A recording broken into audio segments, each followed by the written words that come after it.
현재 미국을 위협하는 유일한 국가는 중국입니다. 경제력, 군사력, 인구수까지 강대국이라고 불릴 수 있는 모든 조건을 갖추고 있어 트럼프는 미국을 넘어설까 두려운 마음에 중국을 강하게 때리고 있죠. 그런데 겉보기와는 달리 중국은 상당히 심각한 위기 상황입니다. 특히 군사력 부문이 곰다 못해 썩어 문드러지고 있으니까요. 그래서 아주 희박한 확률이지만 한 가지 조건이 만족된다면 한국이 중국을 흡수할 수도 있다는 예측도 나오고 있습니다. 권력은 총구에서 나온다. 장간즈리면 초전权. 마오쩌둥의 이 말은 결국 무력이 권력의 기반임을 잘 말해줍니다. 덩샤오핑이 1989년 천안문 사태 이후 장쩌민을 긴급 발탁하면서 일주일에 서너 번은 꼭 군 장성들과 식사하라고 조언한 것도 이처럼 군부 장악이 중요하다는 인식 때문이었죠. 하지만 후임자인 후진타오는 장쩌민이 길러놓은 장군들 사이에서 제대로 목소리를 내지 못했고 결국 약체 지도자라는 평판을 받으며 임기를 마무리했습니다. 하지만 시진핑은 달랐습니다. 취임 직후부터 군부 정리에 나섰고 특히 장쩌민 계열로 알려진 전 중앙군사위원회 부주석 2명을 부패 혐의로 기소하는 초강수를 뒀습니다. 시처에오 슈차이호는 재판을 앞두고 암으로 사망했고 거보슝고 버시용은 종신형을 받았죠. 시진핑이 집권한 첫 10년 동안 숙청된 장군이 160명에 달하는데 이는 1927년 홍군 창설 이후 전쟁과 문화혁명의 혼란을 겪으며 사라진 장군 수보다 더 많습니다. 이렇게 군권을 다진 시진핑은 개헌을 통해 사면임 체제를 구축하는 데 성공했죠. 그런데 최근 중국 군부가 다시 거센 숙청의 소용돌이에 휘말리고 있습니다. 2023년 7월을 기점으로 중국군 핵전력의 핵심인 로켓군이 쑥대밭이 됐죠. 리유차오 로켓군 사령관을 비롯 유광빈다오 광천장 전중파해종 등 전현직 부사령관들이 당 중앙군사위 기율감찰위원회의 조사를 받게 된 겁니다. 우기와 우구어화 전 로켓군 부사령관은 66세 나이에 갑작스레 사망했는데 중국 내 일부 매체는 병사로 보도했으나 대만 언론에선 자살을 당했다는 소문이 나왔죠. 도대체 어떤 일이 있었길래 로켓군 지휘부가 동째로 날아갔을까요? 이런 사건에서는 늘 그러하듯 공식적으론 부패 혐의입니다. 하지만 내부에선 각종 소문이 나돌았습니다. 당나라 시절 예언서인 추베드 투이신고가 회자되기 시작한 건데요. 추베도에 따르면 어떤 군인이 황제를 해치려고 활과 칼을 숨겨 뒷문으로 들어옵니다. 다시 말하면 로켓군이 시진핑을 해치려고 했다는 음모론이 불거졌습니다. 활이 현대화하면 미사일, 즉 로켓군이 되니까요. 사실인지는 미지수지만 2023년 남아공 브릭스 BRICS 정상회의 참석을 마치고 돌아오던 시진핑이 베이징으로 직행하지 않고 지방 도시를 경유해 귀국했던 묘한 동선도 이 소문을 더욱 부추겼습니다. 하지만 로켓군 숙청의 실제 이유는 기밀 유출입니다. 미 공군대학 산하중국우주항공연구소가 20차 당대회 2022년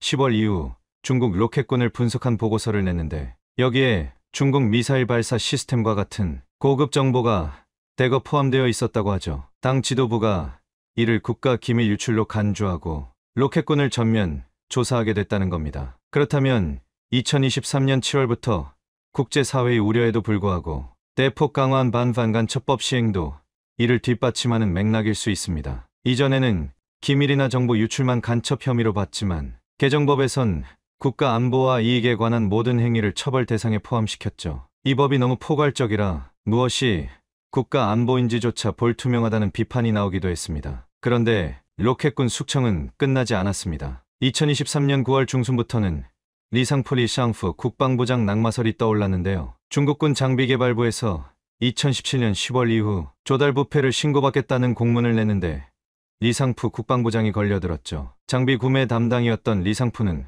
과거 러시아 전투기 미사일 시스템을 들여와 미국 제재를 받았던 전력이 있는데요. 그의 문제가 불거진 뒤 중국 방산업계도 거센 감찰에 휘말렸습니다. 중국 항천과기그룹, 병기공업그룹, 병디장비그룹 대표들이 대거 조사받게 되면서 현지 언론은 물을 뽑다 보면 흙이 따라온다는 식으로 군수산업 비리를 비판하고 있습니다. 그런데 로켓군 숙청에 대해서 미국은 다른 시선으로 보고 있습니다. 미 국방부는 작년 연말 중국 군사력 평가 보고서 2024를 발표했습니다. 182쪽에 이르는 방대한 분량의 이 보고서는 중국군이 막대한 방위비를 투입해 해공 군력과 미사일 전력, 핵무기 등을 빠르게 늘려가고 있다는 등 작년 보고서와 큰 차이는 없었습니다. 하지만 여기에는 중국군의 약점이 집중 거론됐습니다. 중국군의 부패 문제와 지휘관 자질 부족 등등을 지적했는데 부패 문제가 워낙에 심각해 유사시 미사일이 제대로 발사될지 확신하지 못한다는 겁니다. 그래서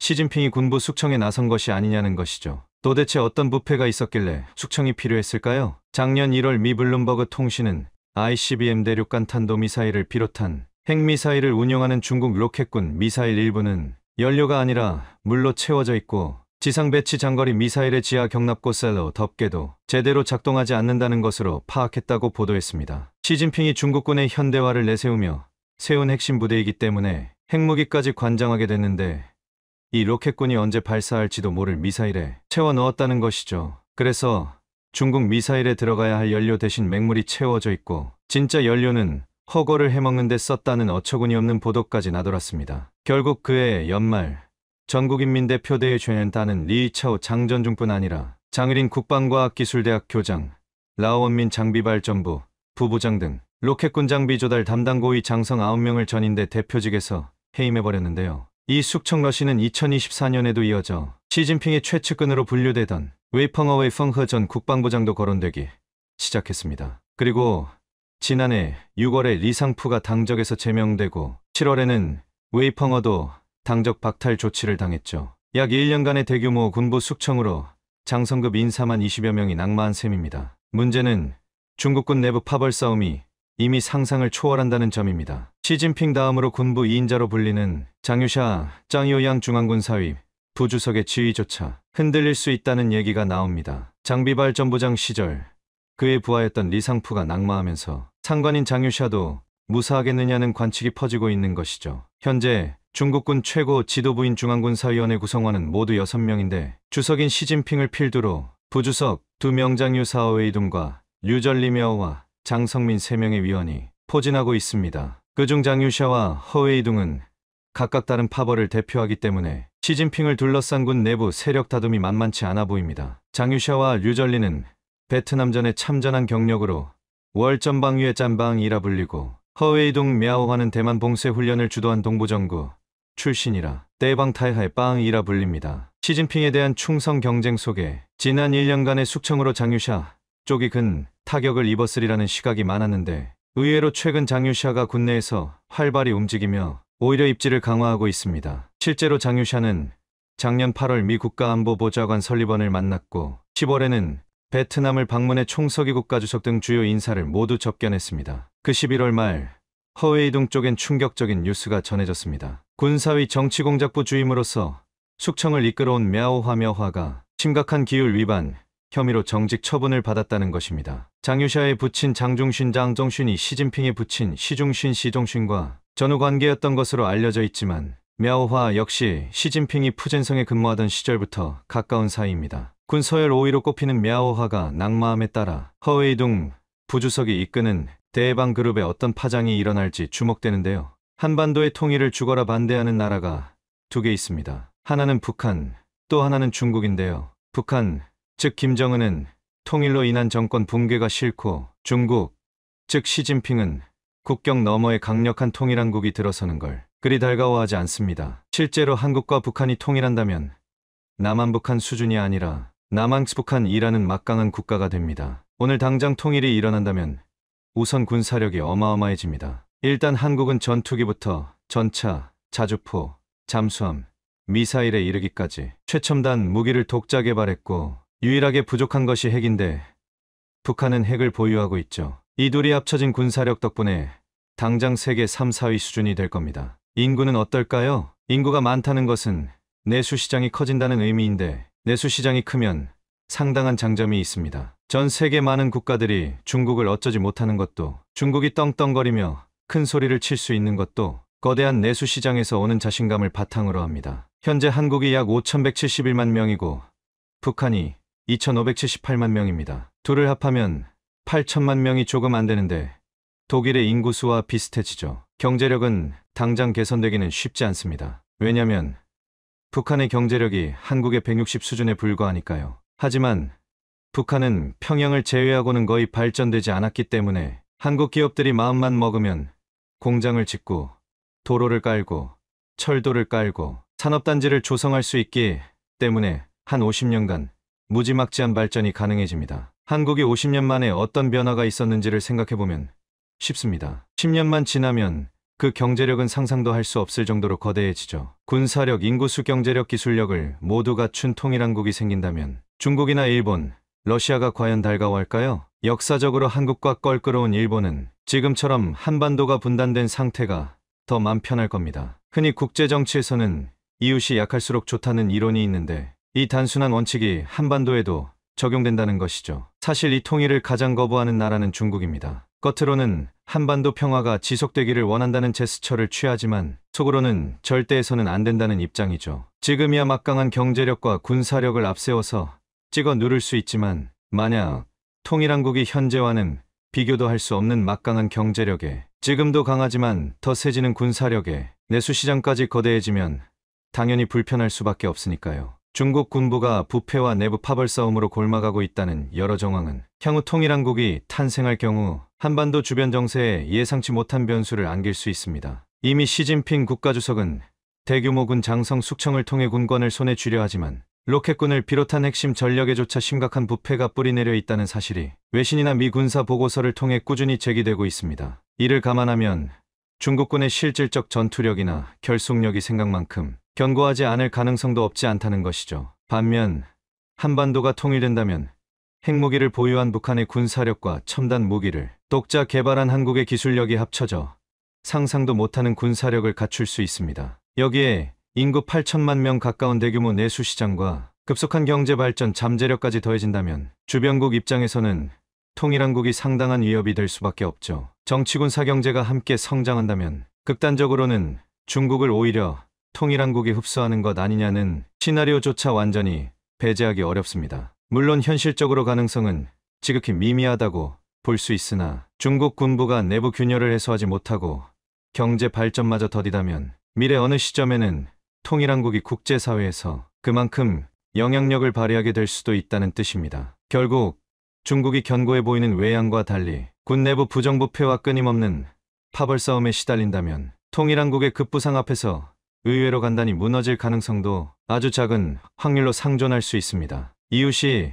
약할수록 좋다는 국제정치의 원리가 한반도 주변 정세에 작용하지만 만약 이 원리가 무력화될 정도로 통일한국이 강대해진다면 그 파급 효과는 상상을 넘어서는 결과로 이어질 수도 있는 겁니다. 독재자냐 아니냐를 두고 여전히 갑론을박이 펼쳐지는 러시아의 푸틴이 이재용과 삼성에게 러시아의 미래를 맡길 수밖에 없다는 주장이 제기됐습니다. 옛 소련 시절 전 세계를 호령하던 러시아가 과거의 영광을 되찾기 위해 인간이 동물과 구별되는 가장 큰 차이는 생각할 수 있다는 점, 그리고 불편한 것이 있다면 더 편한 것으로 대체한다는 점입니다. 결국 생각을 할 수 있느냐가 인간의 가장 큰 장점이겠죠. 두 발로 수고스럽게 걸어다니던 인간은 소나말, 당나귀 등의 동물의 힘을 이용하기 시작하더니 자전거라는 자동차라는 비행기라는 선박이라는 운송수단을 고안해냈습니다. 어떻게 하면 좀 더 편해질 수 있을까를 고민한 결과물이라고 봐야겠죠. 1774년 제임스 와트가 발명한 증기기관은 산업혁명의 불을 당겼습니다. 증기의 힘으로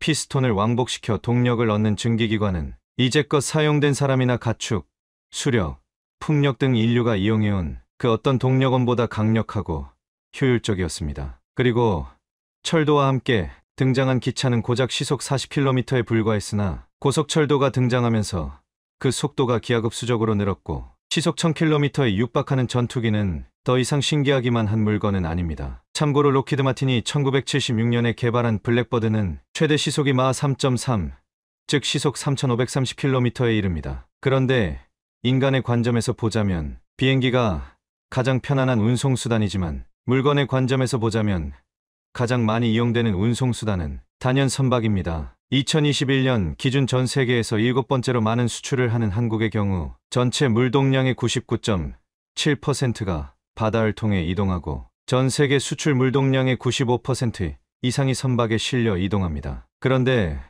가장 빠른 비행기가 아닌 선박을 이용하는 이유가 있습니다. 운송비가 저렴하기 때문인데요. 비행기는 빠르다는 장점이 있지만 비싸다는 단점이, 선박은 저렴하다는 장점이 있지만 느리다는 단점이 있습니다. 여기에 비행기와는 비교도 할 수 없는 많은 물건을 실을 수 있다는 큰 장점도 있죠. 어쨌든 다양한 이유로 화주는 선박을 이용해 물건을 실어 나릅니다. 전 세계를 두고 5대양 6대륙이라고 합니다. 5개의 대양과 6개의 대륙으로 구분한다는 의미인데 사실 세계 지도를 보면 유럽과 아시아는 한 대륙에 있습니다. 아시아와 북미처럼 바다를 건너야 또는 하늘을 날아야 도달할 수 있는 땅이 아닌 육지로 걸어가도 도달할 수는 있습니다. 그런데 15세기 유럽에서는 인도에서 후추를 구하기 위해 미친 듯이 바닷길을 찾았습니다. 유럽에서 인도를 가려면 현재의 터키를 지나 중동을 거치면 됩니다만 유럽인들은 그러지 않았습니다. 유럽인들의 입장에서 보자면 무슬림이 사는 중동은 이교도가 득실거리는 위험한 지역이었을 뿐 아니라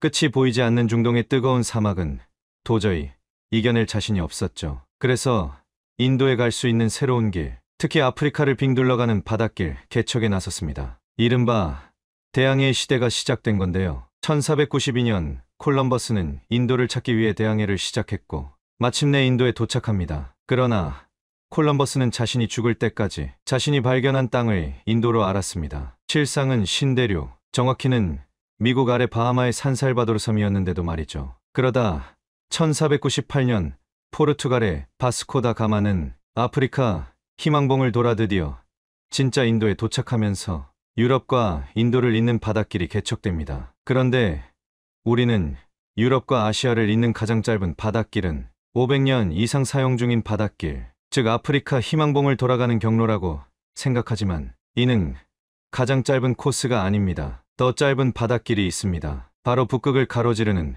북극항로죠. 그런데 우리가 일반적으로 접하는 지도는 왜곡이 심합니다. 위도와 경도를 모두 직선으로 표기하는 메르카토르 도법을 사용하기 때문인데 이 도법은 남극과 북극을 과도하게 커 보이는 착시 현상을 유발합니다. 일례로 하와이와 일본은 아주 멀어 보이지만 실제로는 그렇지 않죠. 어쨌든 만약 북극 항로를 이용한다면 현재 사용되는 수에즈 운하를 통하는 경로 또는 아프리카 희망봉을 돌아오는 경로보다 그 경로가 훨씬 더 단축됩니다. 무려 열흘가량 줄어들죠. 유럽의 네덜란드 로테르담항과 한국의 부산을 예로 들어보겠습니다. 로테르담 항구에서 부산까지의 거리는 수에즈 운하를 이용해 인도양을 거치는 경로를 통하게 되는데 그 거리는 약 2만 킬로미터로 40일이 소요됩니다. 그런데 로테르담에서 북극 항로를 거친다면 그 거리는 13,000킬로미터로 30일이 소요됩니다. 즉, 수에즈 운하를 이용하는 것보다 북극 항로를 이용할 때 열흘이 줄어들기 때문에 짧아진 거리에 따른 저렴한 운임뿐 아니라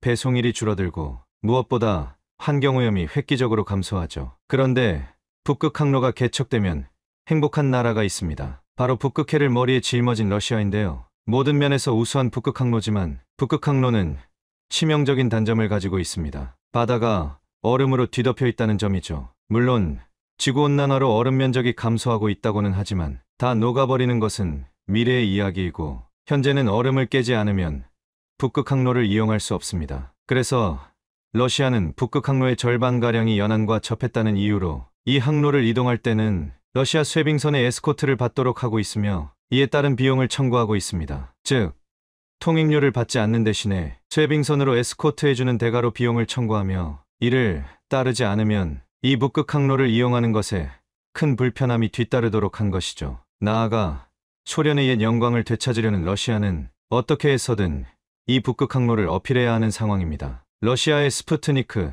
통신에 따르면 지난 6월 4일 개최된 상트페테르부르크 국제경제 포럼에 참석한 푸틴 대통령은 앞으로 교통과 통신, 관광 부문에 대한 투자를 늘릴 것이라고 강조했습니다. 그러면서 이 기간 동안 체결된 연해주 등 극동지역의 신항만 투자건 및 북극항로 운영에 만반의 준비를 기할 것을 강조했죠. 미국 역시 이러한 러시아의 북극항로 개척에 민감한 상황인데요. 바이든 대통령은 미국 해안경비사관학교 졸업식 연설에서 러시아가 항행과 무역의 자유 등 기존의 해양 규칙에 도전하고 있다며 글로벌 무역에 방해받지 않는 흐름을 확보하는 것은 미국의 외교 정책에 매우 중요한 관심사라고 강조했는데요. 여기서 궁금한 점이 있습니다. 과연 러시아가 북극 항로에서 운행할 수 있는 유일한 선박, 쇄빙선이 있느냐는 것인데요. 왜냐면 북극해의 얼음을 부수면서 앞으로 나아가려면 일반 선박으로는 절대로 불가능하기 때문입니다. 만약 일반 컨테이너 선박이 북극해를 운행하려고 나섰다가는 현실판 타이타닉이 될 것이 자명한 상황이니까요. 그런데 전 세계에서 얼음을 깨부수며 나아갈 수 있는 선박은 한국의 3대 조선소 삼성중공업, 대우조선해양, 현대중공업이 유일한데 그 중에서 삼성중공업이 쇠빙선 분야에서는 가장 앞선 기술력을 보유하고 있습니다. 세계에서 이 쇠빙선을 가장 잘 만드는 기업이자 세계 최초로 전진과 후진이 가능한 양방향 쇠빙유 조선을 만들어내기도 했죠. 사실 러시아에게 꼭 필요한 이 쇠빙선을 만들 기술력을 러시아 조선소들은 확보하지 못했기 때문에 얼마 전 삼성중공업에게 3조 원짜리 초대형 계약이 임박했다는 소식이 전해졌습니다. 창사 이래 가장 큰 규모의 단일 선박 수주 계약이라고 하는데요. 러시아의 LNG 프로젝트에 필요한 쇠빙 셔틀, 탱커 7척과 내빙 LNG 운반선 6척, 총 13척입니다. 셔틀 탱커란 바다 한가운데 설치된 원유 및 천연가스 생산시설에서 탱크를 가득 채운 후 육지로 운반하는 역할을 하는데 여기에 쇠빙선의 기능까지 갖추면 이것이 바로 쇠빙 셔틀 탱커이고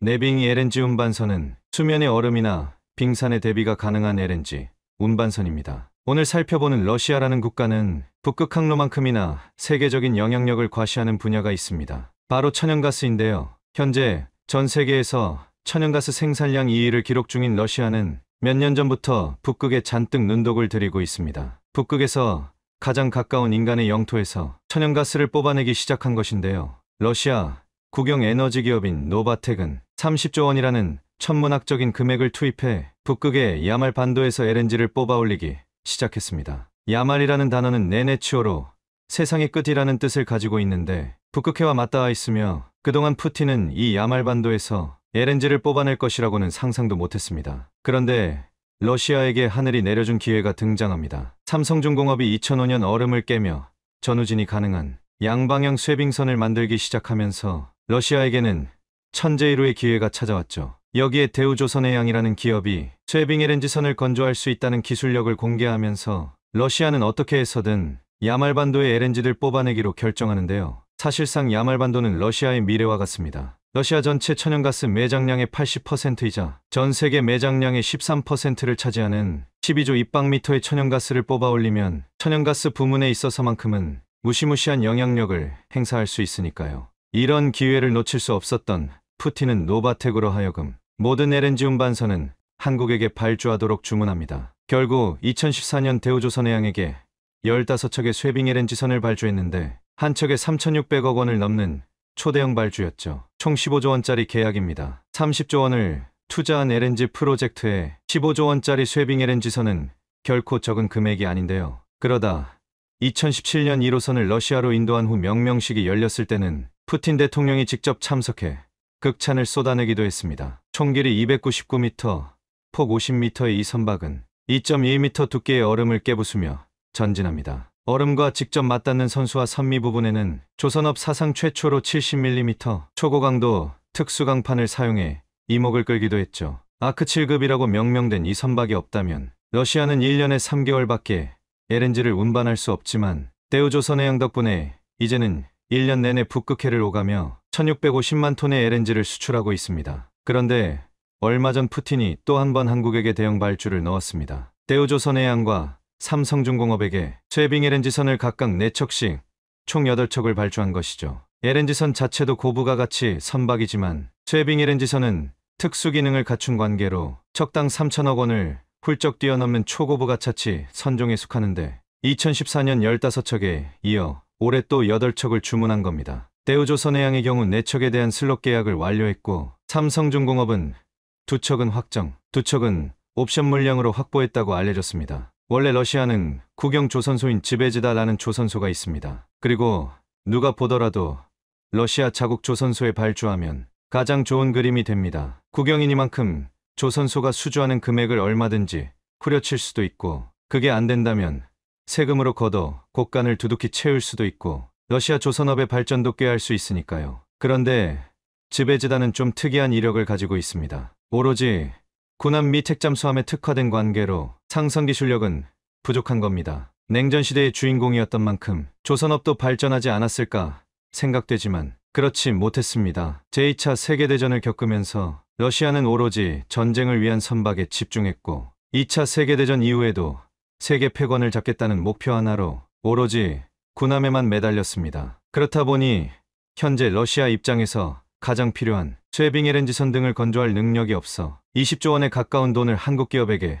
쏟아붓고 있는 것이죠. 어쨌든 러시아는 이렇게 부족한 기술력을 메우기 위해 고군분투하는 중이며 어쨌든 북극 항로가 개척이 되든 그렇지 않든 현재 러시아라는 국가가 가장 필요로 하는 국가는 한국이라는 사실이 변하지는 않습니다. 세계 최고라는 자부심을 넘어 전 세계 조선업의 미래를 책임져야 한다는 막중한 임무를 어깨에 짊어지고 있다는 점도 잊지 말고 지속적으로 기술력을 발전시켜야겠습니다. 최근 이스라엘과 팔레스타인 하마스 간 전쟁이 격화되는 가운데 과거 이스라엘과 한국의 무기 거래가 주목을 받고 있습니다. 이스라엘은 이를 바탕으로 중요한 위기 순간을 넘겼었고 지금은 세계에서 손꼽히는 방산 강국이 된 상태인데요. 반면 하마스는 북한과의 교류로 여러 기술을 익힌 것으로 알려졌는데 이들 국가들 사이에 무슨 일이 있었던 것인지 자세한 내용 살펴보겠습니다. 하마스는 사상 처음 입체적 공격을 감행했습니다. 이스라엘 영지로 비처럼 로켓탄을 뿌리는 동시에 수백 명의 특공대가 픽업트럭, 오토바이 등을 타고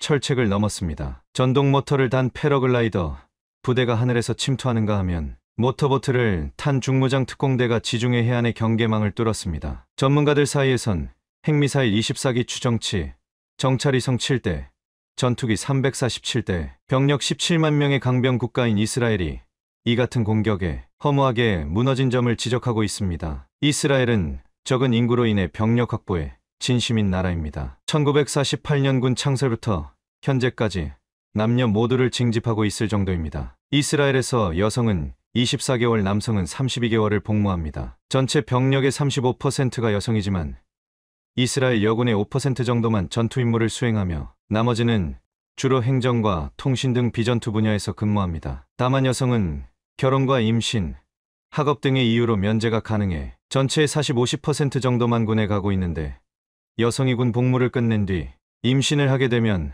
남은 예비군 복무는 모두 면제됩니다. 여성 징병제 때문에 이스라엘 출산율이 높은 것으로 보인다는 의견도 있습니다. 실제로 이스라엘의 합계 출산율은 3.09명으로 OECD 국가 중 가장 높은 수치를 기록하고 있습니다. 이스라엘 군인들의 기본급은 $300 정도로 알려지고 있습니다. 즉, 국방의 의무와 함께 여러 혜택을 동시에 부여해 인구를 늘리는 동시에 징집에도 적극 가담할 수 있게 하고 있습니다. 그런데 하마스가 이스라엘의 최첨단 정보망을 와해시킨 것을 두고는 IT 등을 활용하지 않는 아날로그 수법이 통했다는 평가가 나옵니다. 하마스 대원들은 이번 공격 영상에서 북한제 F-7 로켓을 가지고 있는 장면이 포착되기도 했습니다. 대전차 미사일 불새도 수입했으며 땅굴 기술도 전수받은 것으로 파악되고 있습니다. 이스라엘의 군사정보 사이트는 북한이 대전차 미사일 불새 1,500여 대를 가자죽으로 밀수출했다 고 주장해왔습니다. 이집트로 이어진 터널을 이용해 무기와 물자를 들여와 로켓 수천 기와 드론을 만들고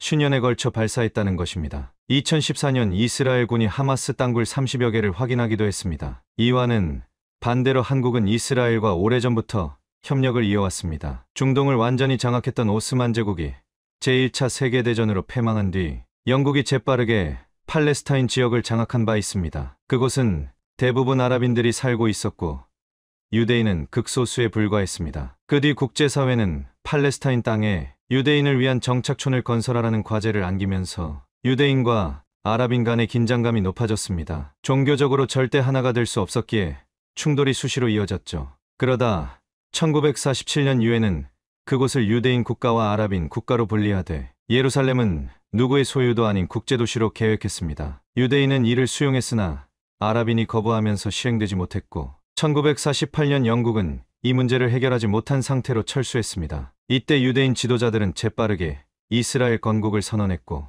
예루살렘을 수도로 정해버렸습니다. 유대교를 못마땅하게 여기던 중동 국가들은 연합을 결성한 후 팔레스타인 지역을 침공해 제1차 중동전쟁이 벌어졌고 수많은 팔레스타인 주민이 피난길에 올라야 했습니다. 이후로 팔레스타인 난민과 그 후손이 이스라엘로 돌아오려 했으나 이스라엘이 이를 거부하면서 현재까지 분쟁이 이어지고 있습니다. 이스라엘은 내부와 외부의 수많은 아랍인들을 상대로 너무나 버거운 싸움을 시작해야 했습니다. 여러 중동 국가와 동시에 싸우려면 그 핵심이 되어줄 수 있는 전차가 필요했으나 절대적으로 부족했죠. 1948년 건국과 함께 주변 아랍국과 1차 중동전을 펼쳤는데 이때는 미국제 셔먼 전차 1대와 프랑스제 경전차 10대가 전부였습니다. 그 후 추가로 도움을 요청했지만 그 어떤 국가도 선뜻 나서지 못했죠. 제2차 세계대전 후 망가진 경제를 살려야 했기에 여력이 없었던 것입니다. 이런 상황에 한국과 이스라엘의 협력이 시작됐습니다. 이스라엘이 가장 신경 쓴 무기가 아무래도 전차였던 만큼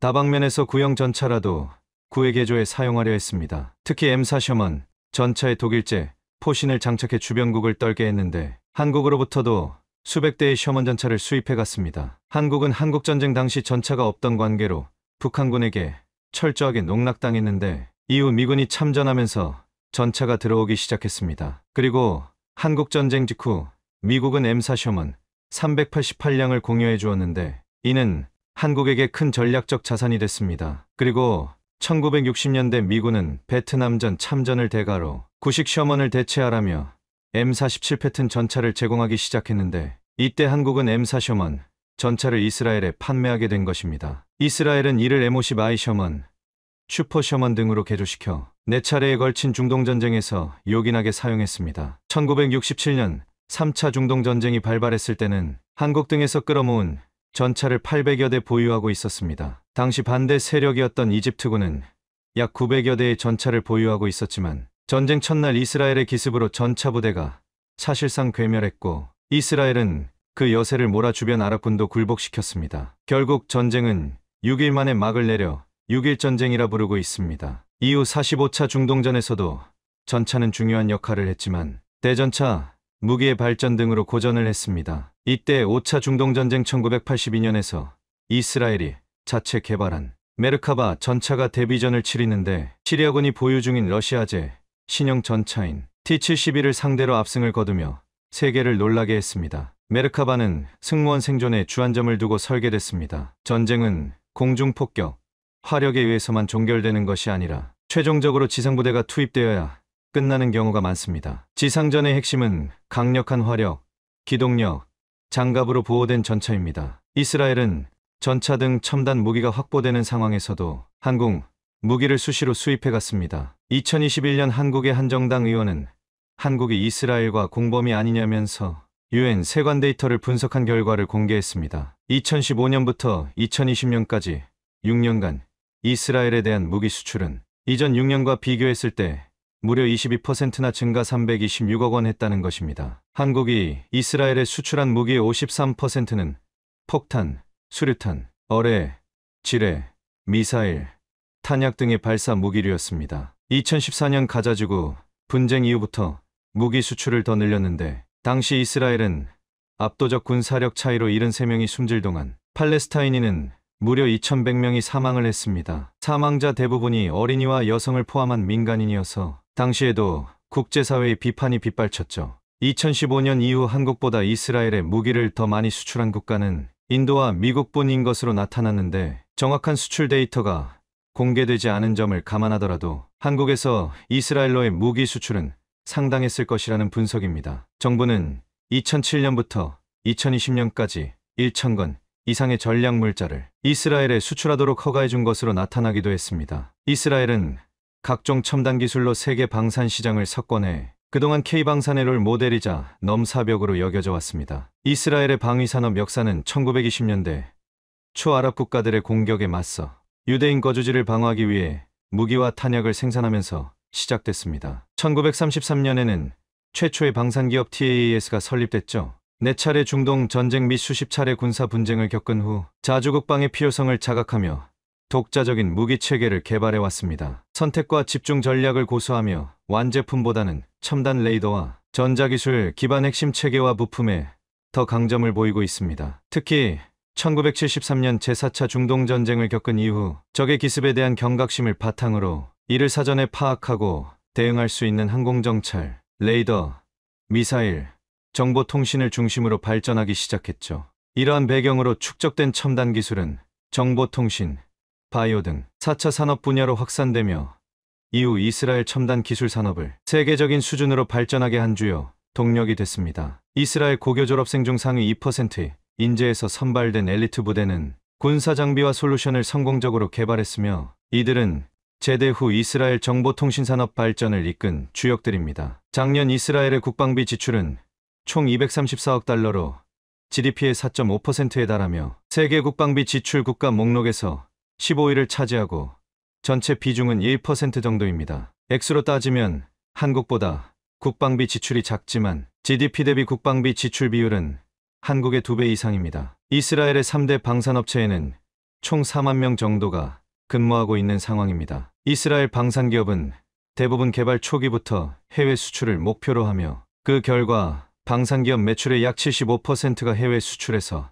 발생합니다. 최근 5년간 이스라엘의 세계 무기 수출 비중은 2.3%로 10위를 하고 있으며 이는 2.4%를 기록해 세계 9위를 한 한국과는 근소한 차이입니다. 이스라엘의 주요 무기 수출 대상국은 인도 37%, 아제르바이잔 9.1%, 필리핀 8.5% 등의 순입니다. 인도와 필리핀은 한국의 고객이기도 하죠. 한국 또한 이스라엘에 일방적으로 무기를 수출하는 것이 아닌 첨단 기술 또한 도입해 한국 무기에 장착하고 있습니다. 한화에어로스페이스의 레드백 장갑차에도 이스라엘산 아이언 피스트 능동 파괴 장치가 채택돼 있습니다. 이스라엘 전체 무기 수출액은 지난해 2년 연속 최고치를 경신했는데 전년 110억 달러에 이어 올해도 125억 달러의 무기를 팔아 치운 것으로 나타났습니다. 최근에는 메르카바 전차 판매를 위해 2개 국가와 개별적으로 접촉했는데 그중 하나는 유럽 국가라고 밝혔습니다. 이스라엘이 유럽 국가의 탱크 거래를 추진한 것은 처음이며 미국이 승인할 경우 3개월 내에 계약이 성사될 수 있습니다. 이 무기 거래에는 현역에서 은퇴해 창고에 보관 중이던 구형 메르카바 200대가 포함되는 것으로 알려졌으니 애초 이들 탱크를 해체해 고철로 판매할 계획이었지만 우크라이나 전쟁 발발 후 수리해 판매하는 쪽으로 방향을 바꾼 상황입니다. 이스라엘은 메르카바 전차의 새로운 개량형인 바락도 선보였습니다. 유럽 무기 시장에서 존재감을 키우는 K방산에 이스라엘이 강력한 경쟁자로 부상했다는 설명입니다. 지난해 K방산 수출은 173억 달러로 사상 최대를 기록했습니다. 이는 이스라엘의 무기 수출액 110억 달러보다도 많은 것입니다. 세계는 이스라엘 전차보다 한국 K에 더 눈독을 들이고 있습니다. 구형이 아닌 신형인데다 가성비 또한 뛰어나기 때문입니다. K흑표 전차는 현대로템이 2008년 개발을 완료했으며 현재 3차 양산이 이뤄지고 있습니다. 흑표 전차의 종합 전력은 현존 전차 중 두세 손가락 안에 든다는 평가가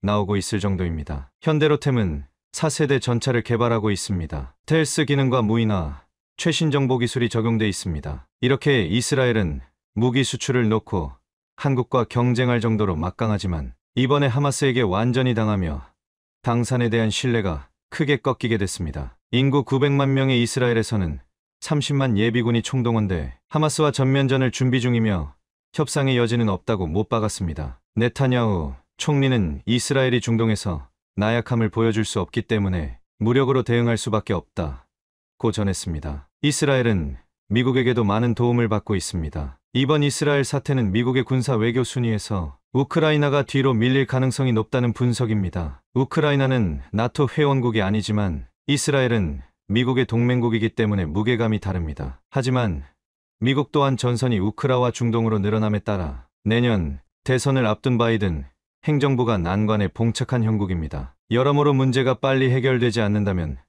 모두가 힘들어질 수 있습니다. 하루빨리 전쟁이 끝나 중동의 평화가 오길 바랍니다. 작년 2월 러시아 우크라이나 전쟁에 이어 올해에는 지중해 연안에 자리한 이스라엘에서 또 다른 전쟁이 발발했습니다. 하마스의 기습 공격에 대해 이스라엘이 공식적으로 전쟁을 선포하면서 1년 사이 2개의 전쟁이 벌어지게 됐는데 2023년을 사는 우리에게 쉽게 이해되지 않지만 지금 현실이 그렇습니다. 그런데 이 전쟁으로 전 세계 대부분의 국가가 목소리를 높이면서 모든 관심이 쏠린 상황에서 사우디아라비아의 말 한마디로 한국이 큰 이익을 얻게 될 것이라는 전망이 나오고 있습니다. 한국과는 전혀 관련 없을 것 같은 이스라엘 하마스 전쟁에서 한국은 어떤 이익을 얻게 된다는 것일까요? 팔레스타인 무장정파 하마스가 이스라엘에 수천 발의 미사일과 지상 공습을 감행한 직후 이스라엘 정부는 즉각 전쟁을 공식 선포했습니다. 지난 8일 이스라엘 전시 비상 내각 스큐리티 캐비넷은 전쟁 돌입 및 특수 군사 활동 개시를 결정했죠. 베냐민 네타냐후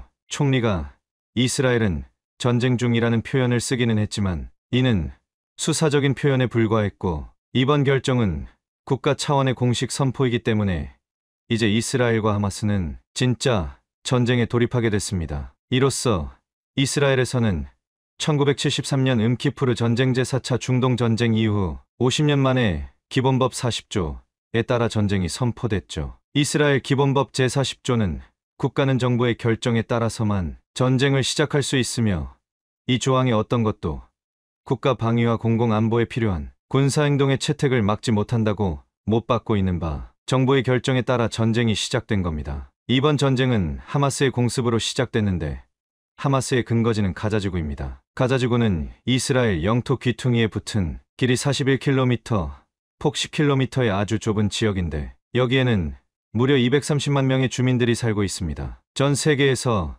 가장 인구 밀도가 높은 데다 이스라엘이 가자지구 주위로 콘크리트 장벽을 세워 출입을 통제하기 때문에 세계에서 가장 넓은 감옥이라는 별명이 붙어 있기도 하죠. 그래서 이스라엘의 입장에서는 이스라엘 병력과 무기를 전부 저 감옥에 쏟아붓는다면 아마 가자지구는 한 줌의 재로 변해버릴 텐데 함부로 공격하지 못하는 것은 다른 중동 국가들이 눈에 불을 켜고 지켜보고 있기 때문입니다. 유대인의 땅인 이스라엘을 국가로 인정하지 않는 중동 국가들이 있으니까요. 1948년 5월 14일 이스라엘 The State of Israel이라는 국가는 유대인들의 건국 선언으로 역사 속에 다시 등장했는데 이는 성경 속의 나라가 현실 세계로 툭 튀어나온 사례입니다. 그리고 건국 선언 다음 날부터 이집트, 요르단, 시리아, 레바논, 이라크 등 아랍 5개국이 이스라엘을 침공해 제1차 중동전쟁이 발발했죠. 성인 5명이 신생아 1명을 잡겠다고 나선 꼴인데 신생아가 성인 5명을 이기는 일이 벌어졌습니다. 이 패배의 대가로 이스라엘에 살던 70만 명의 아랍인들이 난민이 되어 오늘날 팔레스타인 문제로 불거진 겁니다. 이후로도 총 4번에 걸친 중동전쟁을 겪었는데 그중 사우디아라비아와 이스라엘의 관계는 아주 복잡하고도 미묘합니다. 사실 팔레스타인이라는 국가는 존재한 적이 없습니다. 그래서 팔레스타인 지역으로 알려진 가자 지구, 요르단강 서안지구와 더불어 동예루살렘, 현 이스라엘 영토는 과거 로마 시대부터 팔레스타인이라는 이름으로 알려진 땅의 일부였을 뿐입니다. 아울러 이 지역은 성경에 나오는 유대인 왕국이 존재했던 곳이기 때문에 유대인들은 이 지역을 고향으로 여기죠. 그래서 이스라엘을 국가로 인정하지 않는 수많은 중동 국가들은 이 땅을 여전히 팔레스타인이라고 부르고 있습니다. 그러니까 팔레스타인은 원래 국가의 개념이 아닌 땅의 개념입니다. 현재 가자지구와 서안지구를 팔레스타인이라 부르는데 어느 국가에서는 국가로 인정하기도 하고 국가가 아닌 것으로 보는 이들의 조상은 제1차 세계대전 직전까지 이 지역을 지배했던 오스만 튀르크 후손이거나 요르단, 시리아, 이집트 계통의 아랍인들인데 1917년 영국의 벨푸어 선언 이후로 유대인들이 팔레스타인으로 물밀듯이 밀려들어오면서 충돌이 시작된 겁니다. 그리고 자신들의 정체성과 강하게 연결된 팔레스타인은 중동 국가들에게 자존심이 걸려있기 때문에 수많은 중동 국가들이 4번이나 전쟁을 일으켜 이스라엘을 공격했던 겁니다. 그런데 그중 이슬람 수니파 종주국이자 중동의 맹주인 사우디아라비아는 팔레스타인 땅을 점령한 이스라엘을 국가로 인정하지도 않고 있고 당연히 외교관계로 수립하지 않았습니다. 그럼에도 사우디는 최근까지 미국의 도움을 받아 이스라엘과 관계 회복을 위해 노력했는데 왜냐면 사우디와 이스라엘은 시아파 맹주 이란이라는 공통의 주적을 두고 있기 때문이죠. 사우디나 이란은 둘 다 이슬람 국가인데 이슬람교는 크게 두 종파로 나뉩니다. 문제는 이 두 나라가 각각 수니파와 시아파로 다르다는 점입니다. 사우디의 수니파가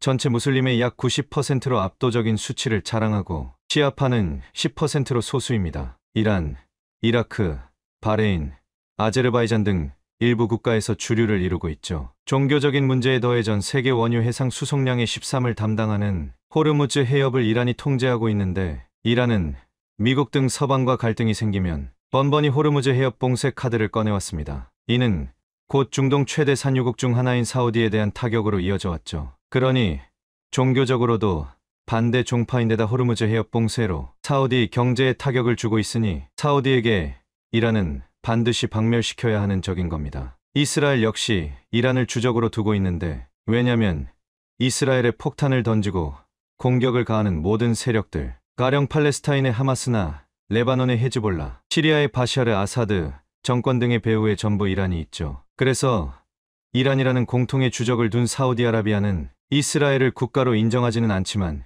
이란 때문에 어쩔 수 없이 관계 회복을 시도했던 겁니다. 그런데 이번 하마스의 이스라엘 공습으로 사우디가 똥볼을 차고 말았습니다. 이란과 중동 패권을 두고 다투던 모하메드 빈 살만 왕세자는 이스라엘과 관계 정상화를 추진하고 있었는데 며칠 전 그는 팔레스타인을 지지한다고 표명했습니다. 모하메드 왕세자는 이스라엘 공습 3일 뒤 마흐무드 아바스 팔레스타인 자치정부 수반과의 통화에서 전쟁이 확대되는 것을 막기 위해 노력하고 있다며 팔레스타인 주민들이 양호한 삶을 누릴 적법한 권리, 희망과 포부, 정의롭고 지속적인 평화를 성취할 권리를 지지한다고 말했죠. 공습 후 이들이나 침묵하다 팔레스타인 지지 의사를 전격 표명한 겁니다. 그런데 이 발언이 왜 한국에게 중대한 변수가 됐을까요? 왜냐면 중동 국가들을 제외한 서방국들, 가령 미국, 영국, 프랑스, 독일, 이탈리아 등 주요 7개국 지칠이 하마스의 공격을 테러 행위로 규정하고 이스라엘에 대한 견고하고 단합된 지지를 선언했기 때문입니다. 그런데 40일 뒤면 한국의 미래에 영향을 미치는 중대한 투표 하나가 예정되어 있습니다. 바로 2030 세계박람회의 엑스포 개최지 결정투표가 있죠. 아마 최근 2030 부산 세계박람회야 부산 엑스포를 지지합니다라는 응원문구를 자주 보셨을 것으로 생각됩니다. 이는 현재 한국이 범국가적인 차원에서 추진 중인 거대한 프로젝트로 2030년 한국 제2의 도시 부산에서 2030 엑스포를 개최하는 것을 목적으로 합니다. 제가 국민학생이던 시절 대전직할시현 대전광역시 대덕연구단지에서는 꿈돌이로 기억되는 대전 엑스포가 개최됐었습니다. 보통 박람회는 산업, 경제, 학술, 과학기술, 문화의 진흥을 위해 각종 생산물, 견본, 천연물, 문화재 등을 전시하거나 즉석에서 판매하는 행사를 말합니다. 그런 의미에서 세계박람회는 인류가 이룩해온 시대의 성과들을 한데 모아 전시함으로써 인류의 과거 발전 과정을 돌이켜보고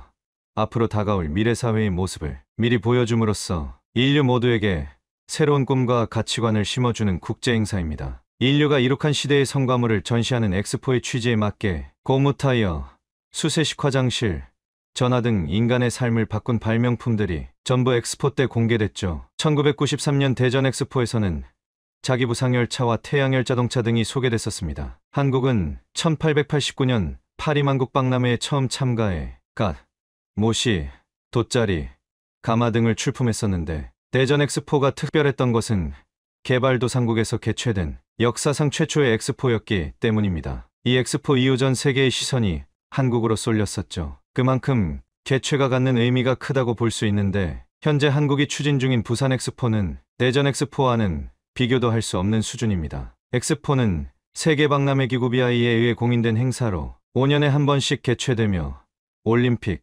월드컵과 함께 세계 3대 국제행사로 꼽힙니다. 전 세계적으로 이 3대 행사를 전부 개최했던 국가는 프랑스, 미국, 일본, 스페인, 독일, 이탈리아 등 6개국에 불과한데 만약 한국이 부산 엑스포를 유치하게 되면 한국은 전 세계에서 7번째로 세계 3대 행사를 전부 개최한 국가가 됩니다. BI가 공인하는 엑스포는 등록 엑스포 Registered Exposition과 인정 엑스포 Recognized Exposition으로 나뉘는데 과거 한국에서 개최된 대전 엑스포나 여수 엑스포는 인정 엑스포로 등록 엑스포와는 그 수준을 비교할 수도 없는데요. 1970년 일본이 오사카에서 2010년 중국이 상하이에서 월드 엑스포 등록 엑스포를 개최해 세계적인 도시로 발돋움했는데 상하이의 경우 월드 엑스포 개최 이후 GDP를 2%나 끌어올렸죠. 한국이 2030년에 부산의 월드 엑스포를 개최해 제2의 도약을 꿈꾸고 있습니다. 왜냐면 경제적 파급 효과가 대단하기 때문이죠. 지난 2002년 한일 월드컵 관람객은 총 300만 명, 생산 유발 효과가 11조 5천억 원이었고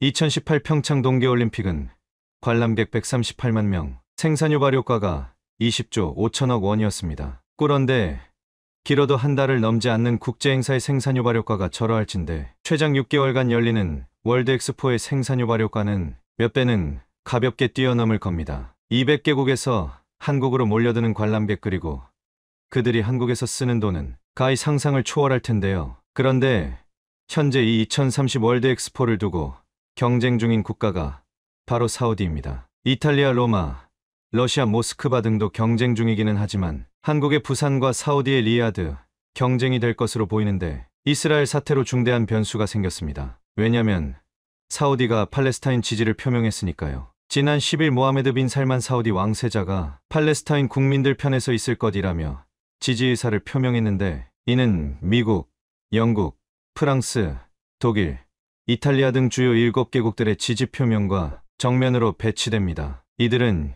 이스라엘에 대한 견고하고 단합된 지지를 표명했죠. 2030 월드 엑스포 개최지는 오는 11월 28일 개최되는 BI 총회에서 전체 회원국의 비밀 투표로 결정됩니다. 개최 의사를 밝힌 국가 중 한 곳이 23 이상을 얻지 못하면 1, 2위가 다시 결선 투표를 치르게 되는데요. 현재까지 사우디를 공개 지지한 국가가 약 70개국이고 한국과 이탈리아가 추격하는 흐름입니다. 이탈리아는 2015년 밀라노 엑스포를 개최했기 때문에 사실상 어렵다고 봐야 하는 만큼 사우디가 23을 얻지 못하면 분명 부산과 결선 투표에서 맞붙을 겁니다. 즉, 이탈리아로 갔던 표를 흡수해야 한국이 유리해지는 상황인데요. 이렇게 복잡한 상황에서 사우디가 이스라엘에 미사일을 쏟아붓고 공습을 감행한 팔레스타인을 지지하겠다고 표명한 겁니다. 물론 중동 국가들은 당연히 사우디의 표를 몰아줄 것이고 서방국들 중 사우디에서 이탈한 표가 상당할 겁니다. 러시아에 줄 리도 만무하고 이탈리아에 줄 텐데 이탈리아가 2015년 개최했기 때문에 사실상 개최지로 선정되기는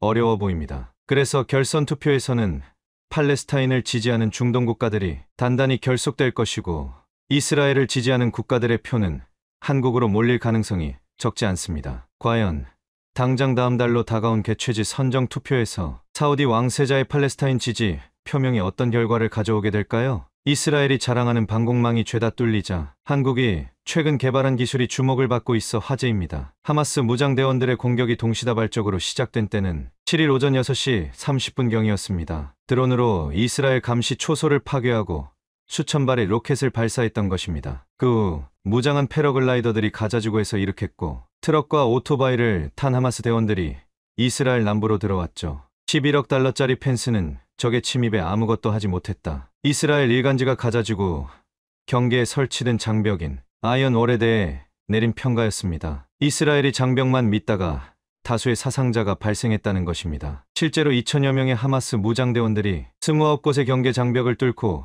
이스라엘에 침투했습니다. 이 장벽은 지난 2014년 50일 전쟁 당시 하마스의 땅굴 침투에 놀란 이스라엘 정부가 3년 반 동안 14만 톤의 철을 쏟아부어 2021년 12월 완공한 것입니다. 지상은 물론 지하로 터널을 뚫어 침투하려는 움직임도 감지할 수 있습니다. 원격, 조종 카메라와 기관총, 레이더 장치, 각종 센서 등의 첨단 장비를 갖춰 스마트 펜스로까지 불렸지만 하마스의 불도저에 맥없이 무너졌습니다. 이스라엘은 가가지고 국경 방어를 아이언 월에 크게 의존하고 병력 상당수를 빼 또 다른 팔레스타인 거주지인 서안지구로 옮겨 놓은 상태였습니다. 이 틈을 타 하마스는 드론으로 스마트 펜스를 통제하는 감시탑을 파괴했습니다. 군사동신망이 마비되면서 이스라엘이 자랑하던 첨단 센서와 원격, 기관총은 무용지물이 됐습니다. 장벽에 폭탄을 설치해 구멍을 뚫고 불도저로 밀어낸 뒤 대형 트럭까지 이동시켰죠. 통신망이 마비되다 보니 이스라엘 지휘부는 해당 장벽이 뚫린 사실을 바로 알지 못했습니다. 후방에서 국경을 모니터링하던 이스라엘군은 아무것도 볼 수 없었습니다. 하마스 드론은 이스라엘군이 국경 요새마다 설치한 원격 기관총도 파괴했습니다. 그리고 이스라엘군의 메르카바 전차도 공중에서 폭탄을 떨어뜨려 파괴했습니다. 이후 하마스 전투원 500여 명이 패러글라이더를 타고 자유롭게 장벽을 넘었습니다. 패러글라이더에서 기총 소사를 하는 등 이스라엘 곳곳을 유린했던 것입니다. 패러글라이더는 작고 낮게 날아 레이더에 잘 탐지되지 않습니다. 결국 육안이 아니면 식별이 사실상 불가능했던 상황입니다. 이미 육안으로 식별할 정도면 사정권 내에 들어와 있었죠. 2014년 예루살렘 포스트는 하마스 대원들이 국경을 넘기 위해 말레이시아에서 전통 패러글라이더 훈련을 했다고 보도한 바 있었는데 동력 패러글라이더 사용 관련 정보는 이때 보도뿐이었고 이번 하마스 작전 전까지는 이런 공격 사례가 한 번도 보고되지 않았습니다. 피해 주민들은 이스라엘군에 의해 구조되기까지 짧게는 7시간에서 길게는 20시간이 넘게 걸렸고 따라서 사망자 규모가 커졌다고 외신은 정했습니다. 이스라엘이 뚫렸던 이유는 어찌 보면 드론을 막지 못한 것이 1차적인 이유인데 그 후 수천 발의 로켓을 쏘며 아이언돔을 무력화시킨 것이 주요 이유입니다. 이스라엘 아이언돔은 90%의 이상 요격률을 자랑해왔습니다. 지난 5월 하마스가 로켓 270여 발을 발사했지만 이스라엘 영토에 떨어진 건 3발에 불과했을 정도입니다. 최대 200개의 표적을 탐지할 수 있는 레이더는 현존하는 적어도 방어망 가운데 가장 뛰어납니다. 하지만 하마스가 수천 발을 동시에 기습 발사하면서 요격 능력을 벗어났고 사전 인지에 실패하며 허점을 드러냈습니다. 아이언돔 한 개 포대를 꾸리려면 600억 원 정도가 듭니다. 이론상으로 5,000발을 방어하려면 180개 포대 이상이 필요해 엄청난 비용이 들어갑니다. 게다가 이스라엘 요격 미사일은 한 발당 8천만 원 가량이고 하마스 로켓 한 발은 그 100분의 1인 80만 원 정도라 지속적인 소모전 시 이스라엘이 불리해질 수 있습니다. 이스라엘은 수백 발의 로켓을 난사할 경우 아이언돔이 무력화됨을 알고 2014년부터 고출력 레이저로 로켓은 물론 드론까지 요격하는 아이언빔을 개발해왔습니다. 아이언빔은 20크 출력입니다. 이를 통해 다층 미사일 방어망을 구축한다는 계획을 세워왔던 것입니다. 하지만 개발은 늦어졌고 결국 하마스로부터 엄청난 타격을 입었습니다. 이에 세계는 한국의 레이저 기술에 주목하기 시작했습니다. 한국은 국방과학연구소 ADD에서 1990년대 초반부터 레이저 무기 개발을 시작해온 바 있습니다. 그리고 2019년부터 한국형 레이저 대공무기 블록 1 연구개발 사업을 추진했고 2020년 안흥시험장에서 최초로 위력 시범을 보였는데 1km 거리에 있는 철판 유도탄 표적을 명중시켜 군 관계자를 놀라게 했습니다. 당시 20크 출력의 레이저 빔을 사용한 것으로 알려졌습니다. 광섬유에서 생산된 광원 레이저를 활용한 것인데 20크 출력이면 소형 무인기와 멀티콥터 등을 정밀 타격할 수 있는 수준입니다. 이때 사용한 철판 유도탄 표적은 북한의 화성 7형 탄도미사일이나 2014년 파주에서 발견된 북한 소형 무인기와 유사한 재질입니다. 한국은 올 4월 충남 태안에 있는 안흥 시험장에서 레이저 대공무기 시험 평가를 진행하고 전투용 적합 판정을 내렸습니다. 레이저를 30회 발사해 3km 밖에서 비행 중인 무인기 30대를 모두 맞춰 100% 명중률을 기록했던 것입니다. 한국은 이를 내년부터 본격 양산한다는 계획입니다. 20크는 전자레인지보다 20배 높은 출력입니다. 통상 드론을 격추하는 데는 25시크 출력이 필요하고 대전차 미사일을 파괴하는 데는 100구급 출력이, 순항미사일을 무력화하는 데는 300구급 출력이 필요합니다. 한국은 중거리용 레이저 대공무기인 블록 230구를 2030년까지 개발할 예정이며 향후 전투기, 위성 요격이 가능할 정도의 성능을 갖추겠다는 전략입니다. 이는 해군의 전투함, 공군 항공기에도 탑재할 예정인데 100크 이상의 출력을 갖는 것을 목표로 하고 있습니다. 게다가 최근에는 극초음속 미사일 방어용으로 300구급 고출력 레이저 무기체계 개발에도 착수했습니다. 이는 미국 등 선진국에서도 최근에야 연구 개발에 들어간 내용입니다. 레이저 대공무기는 속도와 가격 경쟁력이 장점으로 꼽힙니다. 레이저는 초당 30만 킬로 날아가는데 극초음속 미사일 마하팔보다 빨라 레이저를 피하거나 맞대응하는 것은 사실상 불가능합니다. 가격도 저렴한데 레이저 무기는 1회 발사 비용이 몇천 원에 불과합니다. 사드 미사일이 한 발에 110억 원이고 신궁이 2억 원인 점을 고려하면 크게 경제적인 것입니다. 게다가 소총 탄환보다 좁은 듬을 통과할 정도로 정확도도 높습니다. 레이저 무기 성능이 공상과학 영화 같은 수준으로 향상되면 그야말로 전장의 판도를 바꾸는 게임 체인저가 될 수 있습니다. 레이저 무기는 전 세계적으로도 개발 열풍이 불고 있습니다. 미 해군은 2020년 고에너지 레이저 무기 LWSD를 공개했고 미 해병대는 적어도 대공 레이저 무기 CLWS를 개발해 소형 드론을 요격, 격추하는 영상을 공개하기도 했습니다. 미 공군과 육군은 각각 F-35 스텔스기와 스트라이커 장갑차에 출력 59급 레이저 무기를 장착할 예정입니다. 미군은 이미 출력 59 레이저 개발을 완료해 함정에 시험 설치해 놓고 있습니다. 기관포나 대포처럼 별도의 탄약이 없어도 전기만 공급되면 운용이 가능하고 낙탄에 따른 지상의 부수적인 피해 또한 없습니다. 레이저포나 레일건 같은 고출력 에너지 무기 체계는 짧은 시간에 대량의 전력을 소모하기 때문에 함정 등에도 대용량 에너지 저장 장치가 필요합니다. 한국은 배터리 등 에너지 저장 장치에 큰 강점이 있는 나라로 이 문제 또한 쉽게 해결될 수 있습니다. 하나는 2011년 국방과학연구소 시제업체로 선정된 후 레이저 대공무기를 개발하고 있습니다. 한국은 휴전 중인 국가이기 때문에 북한 위협에 철저히 대비해야 합니다. 합참은 하마스와 북한이 무기 전술 훈련 등 여러 분야에서 연계됐을 것이라 밝혔습니다. 즉 북한 또한 하마스 공격 방법을 활용할 가능성이 있다는 것입니다. 2017년 뉴스에는 북한이 패러글라이더로 대남 침투 훈련을 했다는 보도가 있습니다. 이들이 한미연합사를 기습 침투에 장악하는 훈련을 수일 동안 반복했다는 것입니다. 패러글라이더는 소리 없이 저공으로 날기 때문에 무인기, 같은 기습 침투 효과를 낼 수 있다는 설명입니다. 북한의 전력은 하마스와는 비교 자체가 불가능한 수준입니다. 당장 북한이 휴전선 인근에 보유한 장사정포가 1000문이 넘고 시간당 1만 발이 넘는 포탄을 발사할 수 있습니다. 현재 우리 군은 북한 미사일 방어를 위해 복합다층 방어 체계 구축을 추진 중입니다. 한국형 아이언돔은 약 3조 원의 예산을 들여 2026년까지 개발을 완료할 계획입니다. 최근 한국은 LSAM의 요격 시험을 했습니다. 북한의 탄도 미사일을 가정한 표적 미사일이 하늘로 치솟았고 레이더가 초음속으로 날아가는 표적을 실시간으로 추적한 후 LSAM이 솟구치며 이를 격추하는 장면이었습니다. 요격탄에 맞은 표적 미사일은 곧 산산조각이 났습니다. 이번까지 4번 발사 시도를 했는데 3번이나 요격에 성공한 상황입니다. 150km까지는 고고도 미사일 방어체계 사드가 40km 이하는 천궁이와 미국 패트리엇 3가 담당합니다. 2025년을 목표로 LSAM의 개발이 완료되면 복합 다층 미사일 방어 체계를 구축할 수 있게 되는 것입니다. 여기에 레이저 무기로 드론까지 잡아내면 효과적으로 방어를 할 수 있습니다. 북한은 한국에 다양한 무인기를 보내오고 있습니다. 한국은 레이저 무기로 이런 무인기를 잡겠다는 계획입니다. 게다가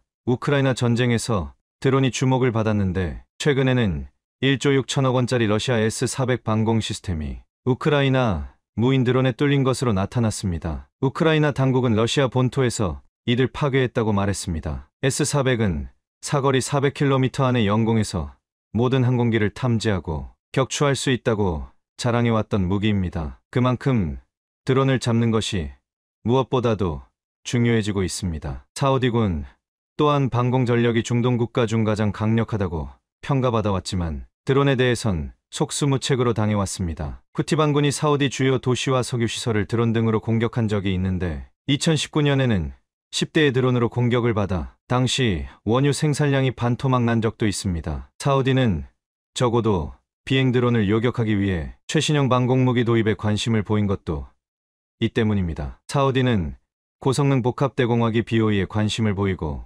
한국과 공급 계약을 맺기도 했습니다. BOE는 기관포와 단거리 지대공 미사일이 장착된 대공 무기입니다. 첨단 위상 배열 레이더와 전자광학 추적 장치 등 복합 센서를 적용해 드론 및 순항 미사일을 요격할 수 있습니다. 여기에 추후 레이저 무기로 교체할 수 있는 확장성까지 갖춘 상황입니다. 이는 향후 레이저 무기에 대한 수출 가능성을 높이고 있습니다. 한국은 레이저 방어 무기에서도 세계 최고로 올라서길 바랍니다.